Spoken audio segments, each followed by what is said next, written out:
Now, let's float back to the 1950s and 60s. Post-World War II America was riding high. They'd beaten the Nazis. They'd beaten the Japanese. They had Coca-Cola, Elvis, and nuclear weapons.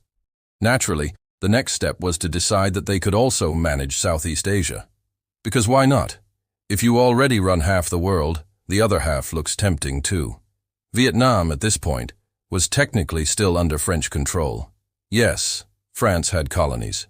Which might sound strange because France couldn't even hold on to Paris for more than a few years when Germany came knocking.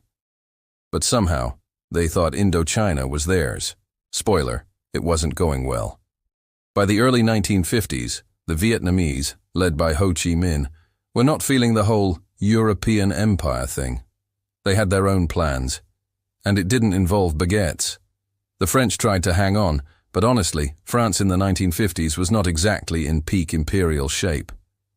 They had already lost World War II, were still rebuilding, and, how to put this politely, they were not about to win a tropical jungle guerrilla war.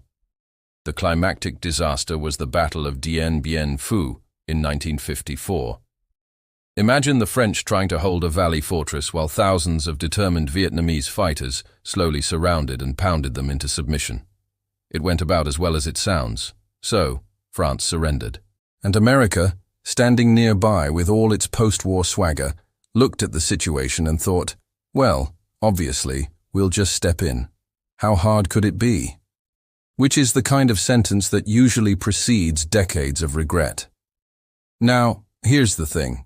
America didn't just wander into Vietnam for fun.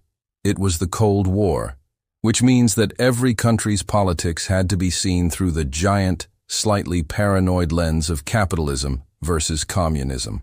If a small country somewhere decided to lean left, Washington immediately imagined the world dominoes toppling, like, oh no, if Vietnam falls, then Cambodia, then Thailand, then all of Asia, and then next thing you know, California is red. That was the logic, or at least the fever dream version of logic. So, America decided it couldn't let Vietnam go communist. Enter stage left, the United States, with money, advisors, and eventually, a whole lot of soldiers. At first, it looked like a manageable project. Prop up South Vietnam, keep Ho Chi Minh stuck up north, and call it democracy. Easy, except South Vietnam was a bit of a mess. Let's meet Ngo Dinh Diem, the leader of South Vietnam in the late 1950s. He was supposed to be America's guy. The problem was, Diem was about as charismatic as a damp towel. He was authoritarian, corrupt, and deeply unpopular. His government didn't really have mass support. But hey, America backed him anyway. Because when you're making foreign policy decisions based on anyone but a communist, you tend to end up with people like Diem. Naturally, this led to rebellions, uprisings, and general chaos. The Viet Cong, basically communist guerrillas in the South, started gaining ground. And suddenly, America's easy project looked more like quicksand. Every time they tried to stabilize the situation, it just pulled them deeper in. And let's pause here, because this is one of the big themes of why America lost in Vietnam.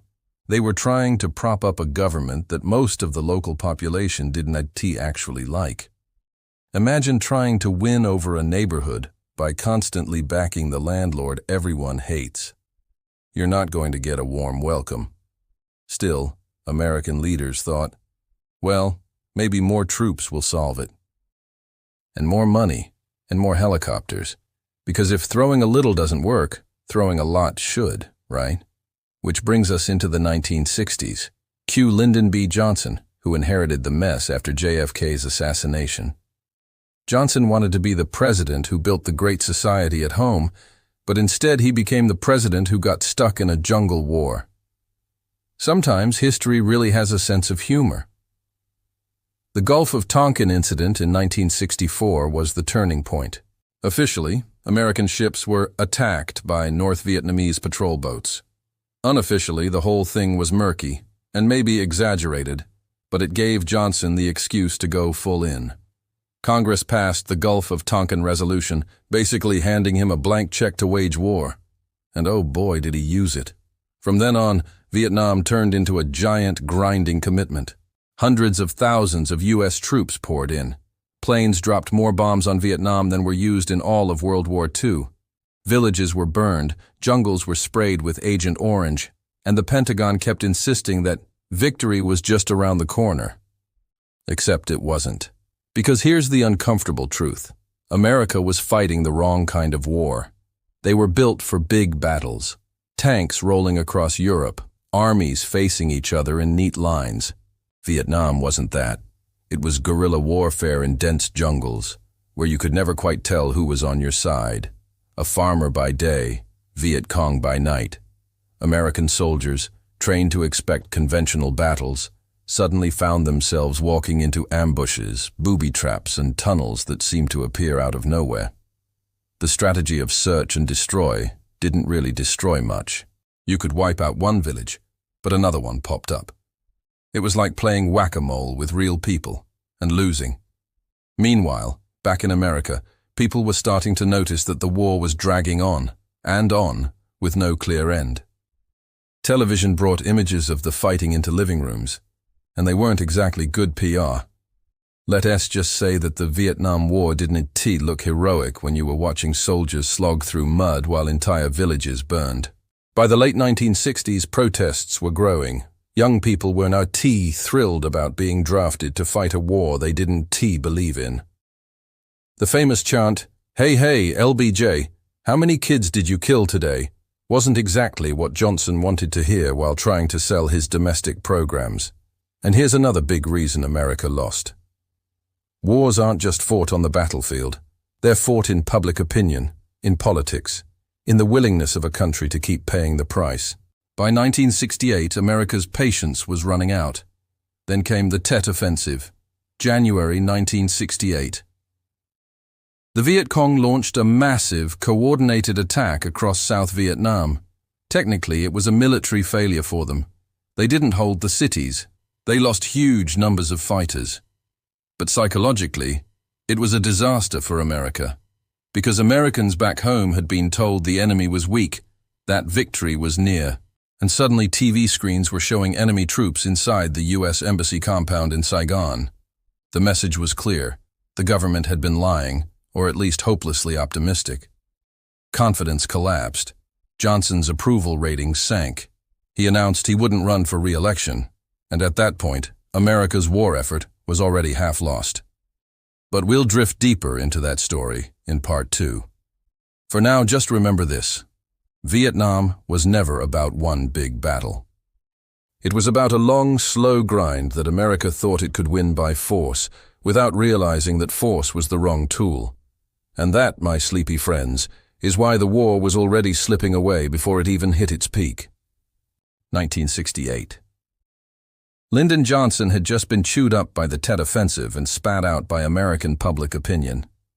He bowed out of the next election, which meant someone else had to pick up the flaming bag of problems labeled Vietnam. Enter Richard Nixon. Now, Nixon is one of those historical figures who somehow manages to be both fascinating and deeply awkward. He always looked like a man who had just been caught doing something suspicious, even when he was eating breakfast. But in 1968, he had a winning pitch. He promised peace with honor, which, as it turned out, meant prolonging the war for several more years while redefining the word honor into something unrecognizable. So what was Nixon's plan? He called it Vietnamization, which sounds like a bad self-help book, but was basically the idea of slowly shifting the fighting burden onto South Vietnamese troops while gradually pulling out American soldiers. In theory, it meant the U.S. would hand over the war without admitting defeat. In practice, it was like trying to pass a sinking ship to someone else while you quietly row away. The South Vietnamese Army, known as the ARVN, did grow in size and equipment thanks to American training and weapons. The problem? Their leadership was inconsistent, morale was shaky, and corruption was rampant. It is hard to motivate soldiers when half their officers are pocketing the payroll and the government they are fighting for doesn't exactly inspire loyalty. But Nixon had bigger problems. He didn't just want to get out of Vietnam, he wanted to get out while looking tough, which led to one of the more ironic twists of the war. While he talked about peace, he also escalated bombing campaigns. He authorized secret bombings in Cambodia and Laos, two countries that were supposed to be neutral but happened to be convenient hiding spots for North Vietnamese supply routes. The logic was simple. If you can't win the war in Vietnam, just expand it slightly and hope no one notices. Spoiler: people noticed. This brings us to another reason America lost: the credibility gap. By the 1970s, hardly anyone believed what Washington was saying about the war. Politicians claimed the U.S. was making progress, while nightly news showed villages being flattened and casualty numbers climbing. Trust eroded faster than Nixon's approval ratings during Watergate. Back home, protests didn't die down, they grew. Campuses erupted with demonstrations. Draft dodging became almost a cultural movement. And then came tragedies like the Kent State shootings in 1970, where National Guardsmen opened fire on unarmed student protesters. 4 dead students didn't exactly make the war look noble. Meanwhile, in Vietnam, the North wasn't giving up. Far from it. They were willing to take staggering losses year after year, because for them, this was existential. It was their land, their struggle, their independence. America, by contrast, was trying to hold on to a distant geopolitical chess piece, half a world away, with public support crumbling. Guess which side had more patience? Nixon tried negotiating with North Vietnam through Henry Kissinger, his national security advisor. Talks dragged on endlessly because every side wanted better terms. At one point, Kissinger famously announced that peace is at hand. But if peace was at hand, it kept slipping through Nixon's fingers like a bar of soap. By 1972, Nixon pulled out one last dramatic move: the Christmas bombings. Massive air raids on Hanoi and Haiphong, designed to force the North to negotiate. Thousands of tons of bombs later, the North Vietnamese were still standing, still negotiating, and still determined. The raids shocked the world, horrified the public, and proved once again that overwhelming firepower doesn't necessarily equal victory. Finally, in January 1973, the Paris Peace Accords were signed. The deal basically said, America would withdraw its troops, return prisoners of war, and leave South Vietnam to fend for itself. Nixon called it peace with honor. Critics called it what it really was: America stepping off the treadmill and pretending it was a finish line. Of course, the war didn't actually end in 1973. For the Vietnamese, the fighting continued. The North and South went at it while America packed up and left. Without American troops propping them up, the South Vietnamese government started crumbling almost immediately. But before we get to the final collapse, let's pause and take stock. Why was America losing even before it formally left? First, the U.S. misread the conflict. They saw it as part of the global Cold War, while for the Vietnamese it was a national liberation struggle. Different priorities, different stakes. Second, America underestimated guerrilla warfare. They assumed sheer firepower would break the enemy, but the enemy kept coming. Third, they backed weak, corrupt governments in South Vietnam, which alienated the very people they needed on their side. And fourth, domestic support collapsed. A democracy can only sustain a war if its people believe in it. By the early 70s, most Americans just wanted out. So when Nixon declared peace in 1973, the war was already lost in every meaningful sense. The U.S. had spent years, billions of dollars, and tens of thousands of lives, only to leave Vietnam pretty much the way they found it. Except, of course, with more bomb craters and a lot more skepticism about government honesty. And yet, the story doesn't end there, because the real finale came in 1975, when Saigon fell. But let's drift into that in part 3, where helicopters on rooftops and desperate last flights would mark the symbolic and very visible end of America's longest war up to that point. So by 1973, America had technically ended the war. Troops withdrawn, prisoners exchanged, Nixon waving the word peace around like he had just won a raffle. But Vietnam itself, still very much at war. The North Vietnamese and the Viet Cong didn't look at the Paris Peace Accords and think, great, let's all retire now. No. They looked at it as a brief pause before continuing the inevitable. South Vietnam, meanwhile, was like a house held together with duct tape. As long as the United States was sending money, weapons, and advisors, the walls looked sturdy. But take away that support, and the cracks widened quickly.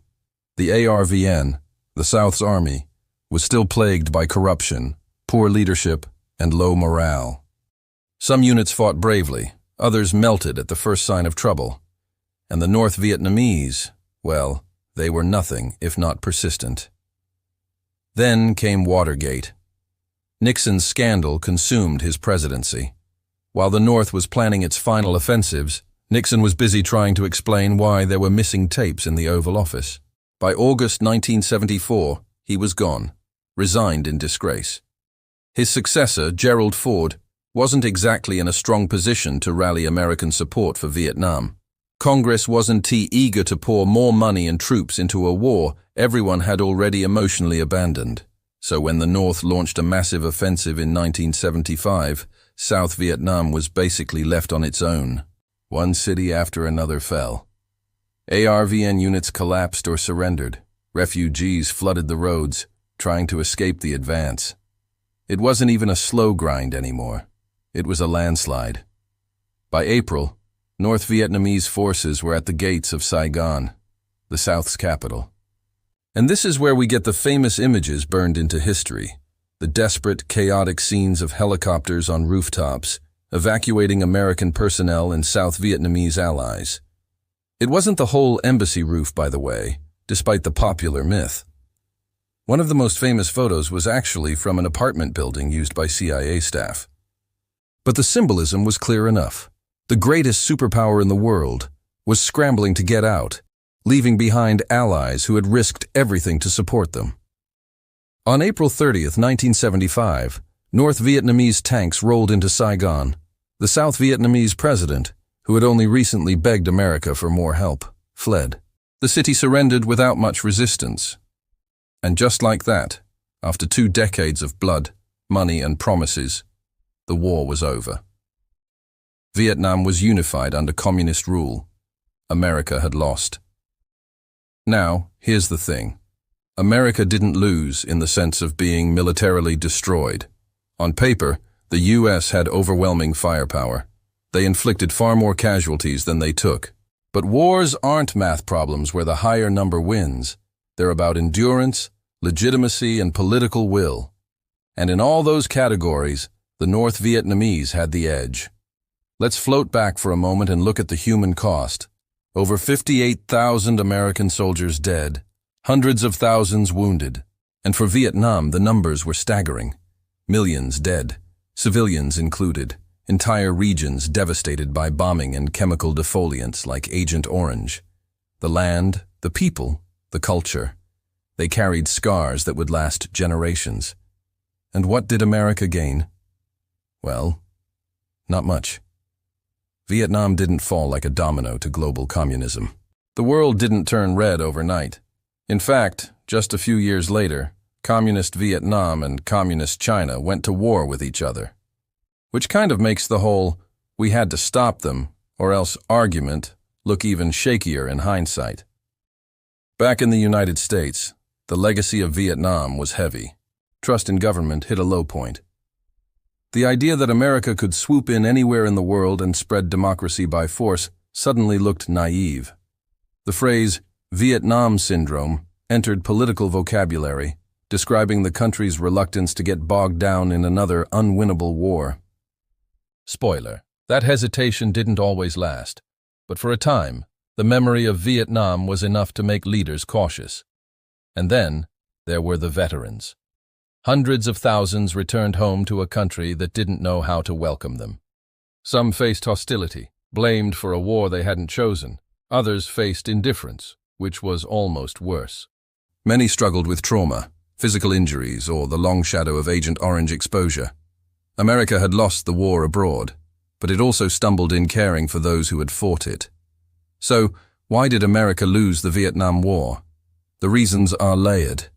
They fought for geopolitical theories instead of local realities. They underestimated the enemy's will. They propped up corrupt allies. They failed to win hearts and minds. They let the war drag on until their own citizens turned against it. And by the time the last helicopters lifted off in Saigon, the question wasn't really why America lost. It was why they thought they could win in the first place. Let's let that thought settle. Because the Vietnam War wasn't just a war. It was a lesson. A long, painful, costly reminder that military power doesn't guarantee political success. And that sometimes the strongest army in the world can still lose to a determined, patient opponent fighting on home ground. And with that, we can drift gently away from the chaos of Saigon's fall, the thumping helicopter blades fading into memory, and rest in the quiet truth that history often humbles the mighty. So, the war ended in 1975 with the fall of Saigon. But, as with most wars, the end is more of a comma than a full stop. The fighting stopped, yes, but the consequences lingered for decades. Vietnam, America, even the wider world. Everyone carried scars, some visible, others less so. Let's start in Vietnam itself. After reunification, the country faced the colossal task of rebuilding. Cities were damaged, the countryside was scarred with craters, unexploded bombs, and defoliated forests. Millions of people had been uprooted, displaced, or killed. The North Vietnamese government, now ruling all of Vietnam, had won militarily, but inherited a land in ruins. They pushed forward with socialist reforms, which often meant collectivization, tight political control, and a rough transition for people in the South. The dream of unity was real, but the reality of recovery was messy. And then there was the little problem of international relations. Vietnam's victory didn't exactly make them popular with their neighbors. Relations with China soured quickly, leading to the brief but bloody Sino-Vietnamese War in 1979. Imagine surviving 3 decades of war, only to find yourself facing another one a few years later, this time with your giant northern neighbor. History really has no chill. But despite the hardships, Vietnam did survive. Over the decades, it rebuilt, slowly opened its economy, and today it's a country very much defined by its past, but not crushed by it. The war remains central to its history, but so does the resilience of its people. Now let's drift back across the Pacific. What about America? Well, if Vietnam left Vietnam exhausted, it left America confused. It was the first major war the US had clearly lost. Not a draw, not a complicated stalemate dressed up as victory, an actual defeat. And that shook the American psyche. For decades, American foreign policy had been fueled by the assumption that the US could intervene anywhere and succeed. World War II had ended with the US triumphant, powerful, and respected. Korea had been messy, but at least it wasn't a loss. Vietnam, however, was undeniable. The strongest military in the world had been humbled by a smaller, poorer, but more determined opponent. This gave birth to what politicians called Vietnam syndrome. Basically, an unwillingness to get entangled in another messy, unwinnable ground war. Every time the idea of intervention came up, leaders and citizens alike would ask, "Is this another Vietnam?" It became shorthand for disaster. Domestically, the war also fueled distrust in government. The constant gap between official statements and battlefield reality, the so-called credibility gap, left a lasting impression. People had seen presidents and generals promise victory year after year, while the war dragged on with no end. Add in the Pentagon Papers, leaked in 1971, which revealed just how much the government had known about the war's unwinnability, and public cynicism skyrocketed. If you've ever wondered why Americans in the 1970s seemed so disillusioned, well, this was a big part of it. And then there were the veterans. Over 2.5 million Americans served in Vietnam. About 58,000 never came home. The ones who did often came back to a country that didn't know how to handle them. Unlike the parades and cheers that greeted World War II veterans, Vietnam vets sometimes faced indifference or even hostility. They had fought in a war that much of the country had come to oppose, and that bitterness often spilled onto the soldiers themselves. Many struggled with PTSD long before the term was widely recognized. as well as the health effects of Agent Orange. The war followed them home, silently and relentlessly. Culturally, Vietnam became a touchstone. Hollywood churned out movies. Apocalypse Now, Platoon, Full Metal Jacket, all meditating, in their own way, on the chaos and futility of the war. Music, too, carried the echoes, protest songs, bitter ballads, and the soundtrack of a generation that had lived through a conflict they didn't believe in. And politically? Every president after Nixon had to navigate the shadow of Vietnam. Jimmy Carter avoided military entanglements. Ronald Reagan, ever the optimist, tried to declare that America had kicked the Vietnam syndrome after quick victories in places like Grenada. George H.W. Bush famously said, after the Gulf War in 1991, that the ghosts of Vietnam have been laid to rest. Spoiler, they weren't really, because every time America debated another foreign intervention, in Iraq, Afghanistan, or anywhere else, the comparison to Vietnam resurfaced. Let's not forget the global picture. For the wider world, Vietnam became a symbol. To some, it was proof that imperial powers could be resisted, that a determined people could push out even the strongest superpower. To others, it was a cautionary tale about hubris, about what happens when ideology drives decisions more than reality. Either way, it was a lesson noticed far beyond Southeast Asia.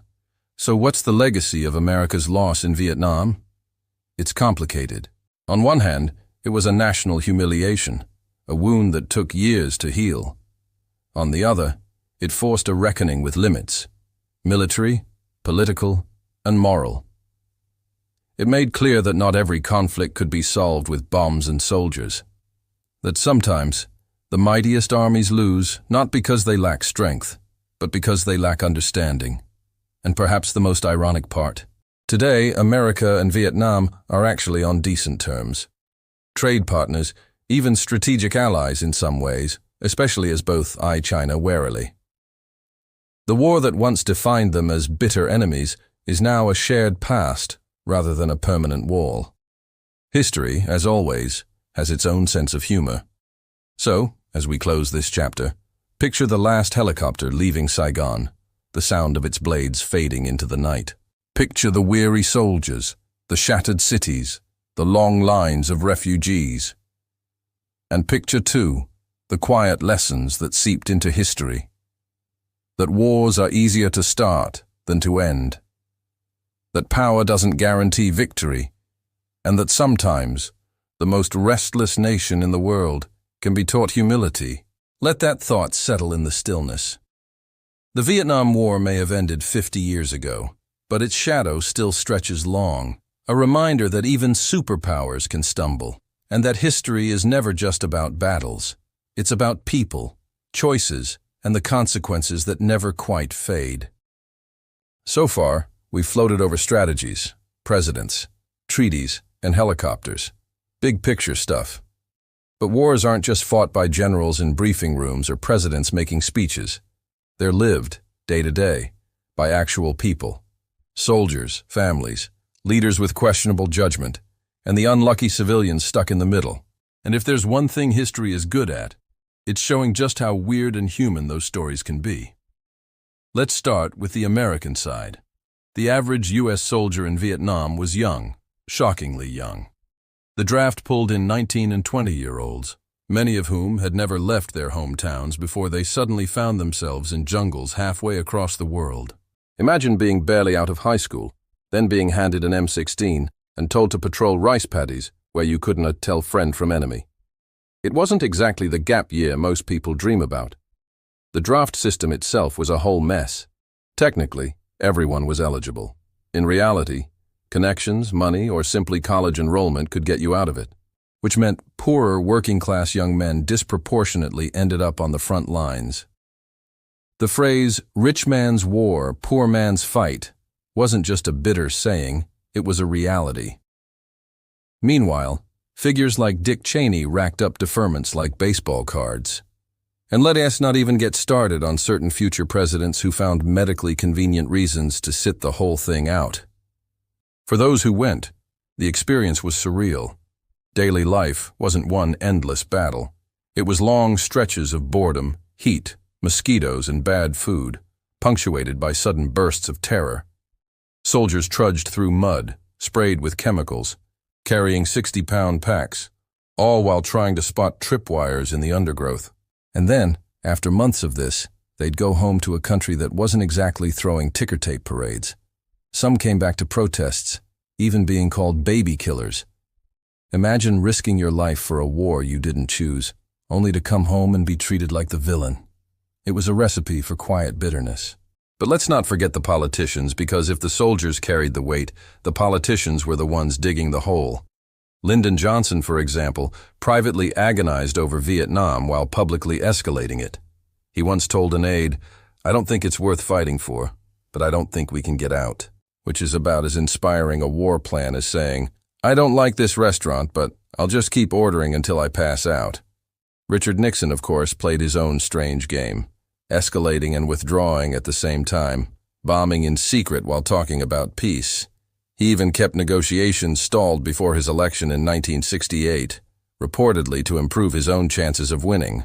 Which means, yes, thousands of lives were lost, while Nixon maneuvered for political advantage, a truly bedtime story level of cynicism.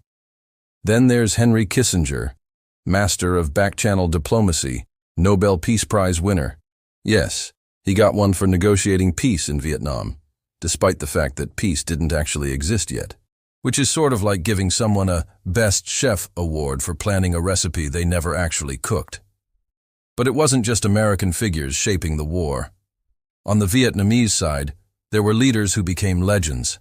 Ho Chi Minh, for instance, the bearded revolutionary who looked less like a communist boogeyman and more like someone's kindly grandfather.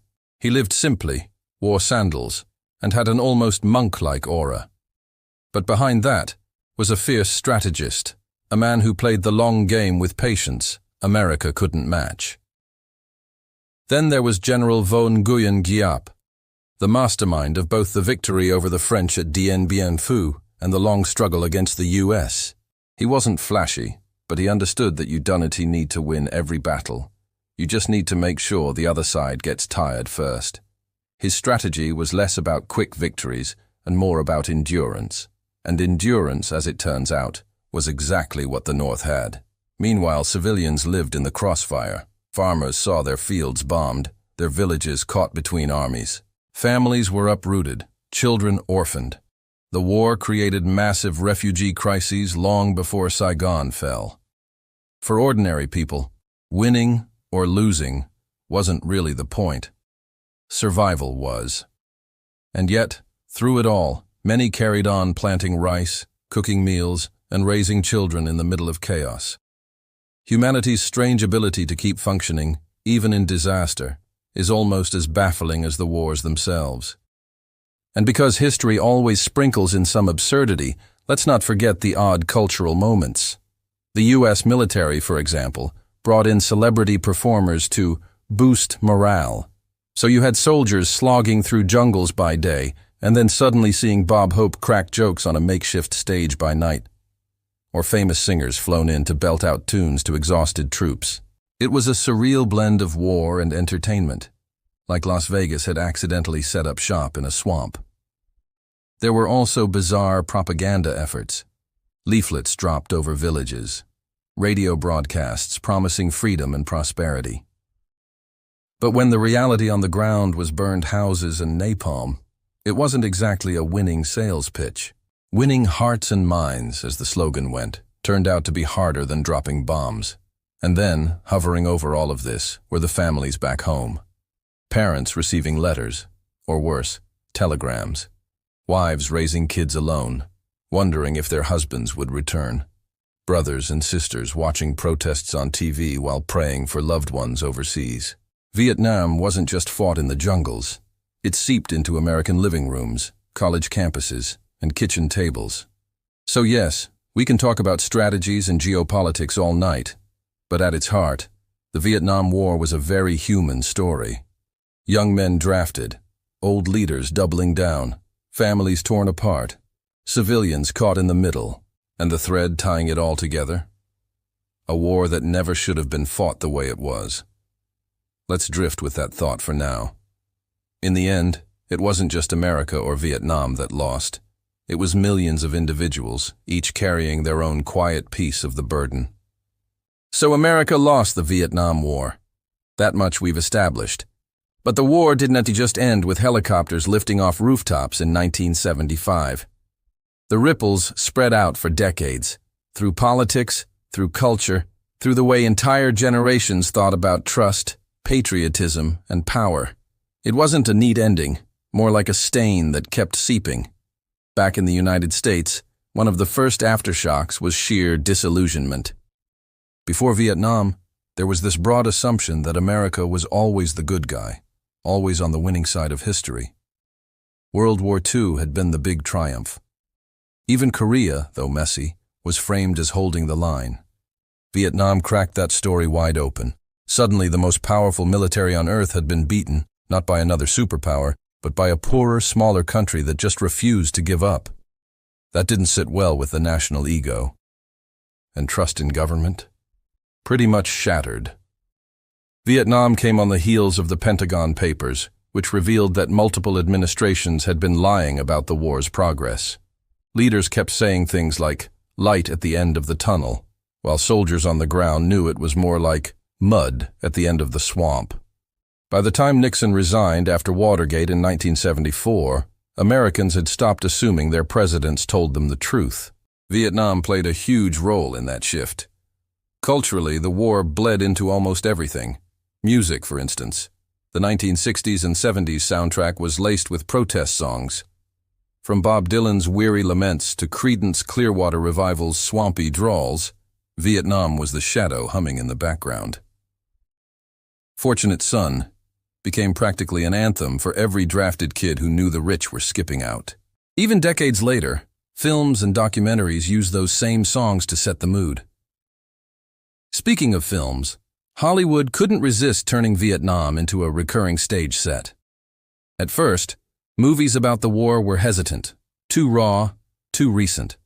But by the late 1970s and 80s, they poured out. Apocalypse Now, with its surreal riverboat nightmare. Platoon, trying to show the daily grind of soldiers. Full Metal Jacket, with its mix of brutal training and chaotic jungle warfare. Each film said something slightly different, but together they created this cultural myth, Vietnam as both tragedy and fever dream. Meanwhile, veterans came home to a society that wasn't sure what to do with them.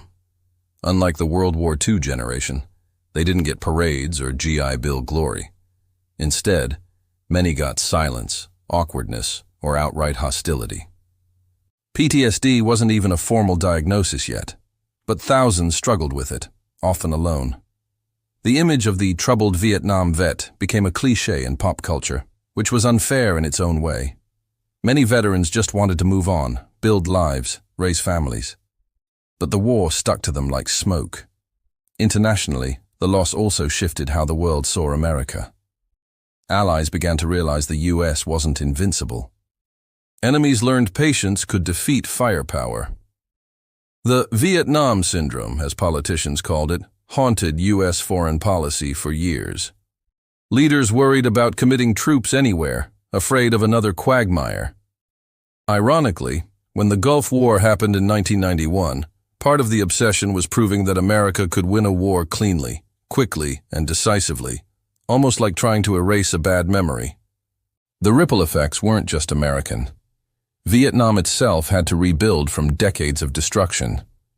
Cities bombed, countryside poisoned with Agent Orange, generations scarred. The war didn't end cleanly for them either. After victory, the country struggled under a harsh, centrally planned economy, then gradually opened up. Today, Vietnam is a rising economy, and oddly enough, even has warmer relations with the US than with China, because history loves irony. And in Southeast Asia, the fall of Saigon inspired other upheavals. The Khmer Rouge rose in Cambodia, leading to one of the worst genocides of the 20th century. Laos descended into its own long shadow of conflict. The war's ripple wasn't just cultural. It was literally redrawn borders, new regimes, millions of displaced refugees. The boat people crisis of the late 70s saw families fleeing Vietnam on overcrowded vessels, risking storms and pirates to find a new home. Many ended up scattered across the globe, from California to Paris to Melbourne. Back in America, the war also supercharged protest culture. Anti-war marches in the 60s gave birth to whole movements: civil rights, environmentalism, women's liberation, all feeding into each other. The idea that ordinary people could challenge the government and demand change became part of the DNA of activism. Every protest movement since has carried echoes of Vietnam-era chants. And let's not forget conspiracy culture. Distrust of official stories bloomed in Vietnam's shadow. People saw how much they'd been misled and started suspecting cover-ups everywhere. UFO sightings, government plots, shadowy elites. It all flourished in that fertile soil of doubt. The war didn't create paranoia, but it certainly poured gasoline on it. Even the military itself changed. The draft ended in 1973, replaced by an all-volunteer force, which reshaped the armed services into something smaller, more professional, and, some would argue, more disconnected from everyday civilian life. When fewer people are directly touched by war, the nation can drift into conflicts without the same kind of public pushback. Another long shadow of Vietnam.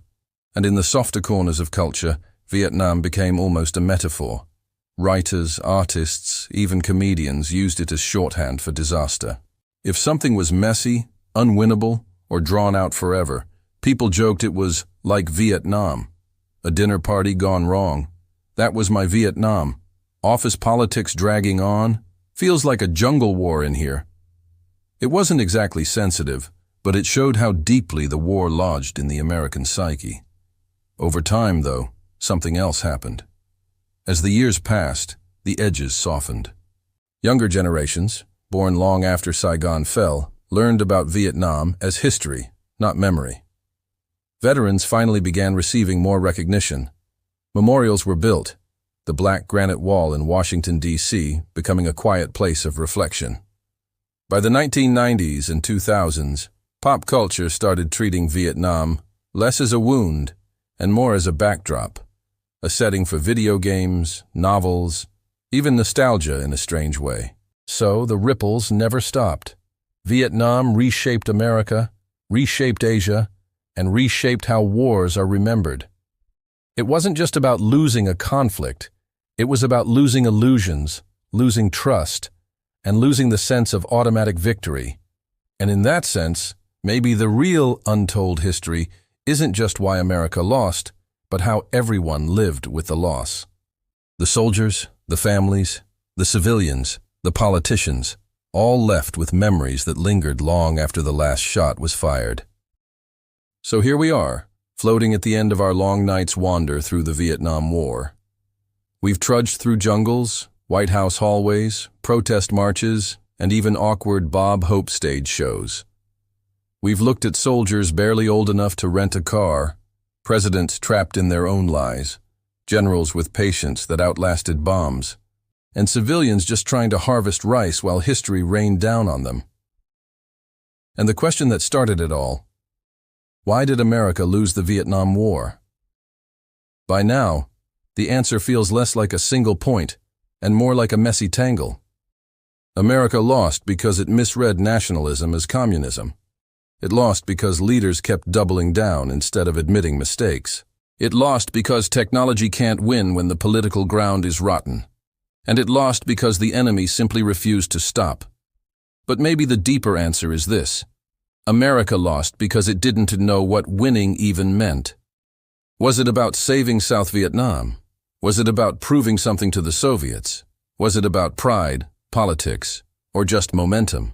Without a clear end goal, every victory dissolved into quicksand. It's hard to win a game when the rules keep changing, and that's part of what makes Vietnam such a haunting story. It wasn't one grand battle with a glorious last stand. It was a slow, grinding war that slipped through America's fingers like sand. Soldiers fought bravely, but bravery wasn't enough. Politicians talked confidently, but confidence wasn't enough. Helicopters lifted off rooftops, leaving allies behind, and even then, no one could quite say what had been achieved.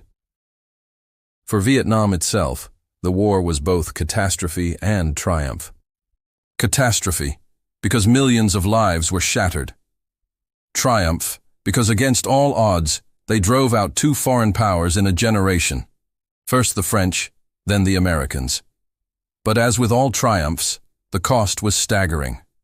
The jungles are still scarred with craters. Children are still born with health problems linked to chemicals sprayed half a century ago. Winning, it turns out, can hurt just as much as losing. For America, the scars were more psychological. A loss of trust in leaders, a loss of automatic patriotism, a loss of innocence, if you want to call it that. Vietnam became the shadow hanging over every future war. Politicians invoked it, soldiers remembered it, Hollywood replayed it. Even now, phrases like, another Vietnam, a shorthand for Don to get stuck in a mess you can fix. And yet, time does what time always does. It softens edges. The soldiers who fought are now grandfathers. The students who marched are now retirees. Vietnam itself has moved on, trading rice paddies for skyscrapers, fighting for market share instead of ideology. History, in its sleepy way, just keeps rolling forward. So maybe the lesson isn't just about loss. Maybe it's about perspective. Empires, armies, leaders, they all rise and stumble. Wars drag on longer than they should. People in power tell themselves stories to keep going. And somewhere, in the middle of it all, ordinary people live their lives anyway. Planting, cooking, writing letters, strumming guitars in the jungle. History is always louder in textbooks than it feels in real time. Tonight, as we drift off, we can leave the helicopters circling over Saigon, the protests echoing on college lawns, the endless jungles heavy with rain. We can let it all fade into the quiet knowledge that history is messy, and that sometimes the strongest nation on earth still finds itself stuck in a war it can win. And with that, we'll close the book on Vietnam. Not with a bang, not with a victory parade, but with the quiet acceptance that even superpowers lose, and life keeps moving on. So dim the lights a little more, let your thoughts wander, and let the war settle back into the past where it belongs. Sleep well, and we'll pick up another strange corner of history next time. So technically, we've already finished the story. The war is over, the helicopters have gone, the speeches are done. But you and I both know history doesn't really end just because someone wrote "the end" at the bottom of a page. It lingers, it echoes, it drifts around in the corners of memory, sometimes louder than when it was actually happening. Vietnam is one of those corners. Even now, decades later, the war is still being remembered, re-remembered, and argued over. Ask 10 historians why America lost, and you'll get 10 variations, all circling the same truth, but never quite settling on one neat answer. That's because wars aren't math problems. They're human storms. Chaotic, messy, contradictory. Everyone caught in them has a different memory, and together those memories form a story that never really ends. Think of the soldiers who came home and said almost nothing. They kept the war locked away, silent, as if speaking about it might open a door they didn't want to walk through again. For them, the war still exists, not in textbooks, but in sudden flashes, in a sound, a smell, or a dream they'd rather not have. Think of the Vietnamese families who rebuilt their homes from rubble, planted new crops in fields littered with shrapnel, and taught their children to move forward.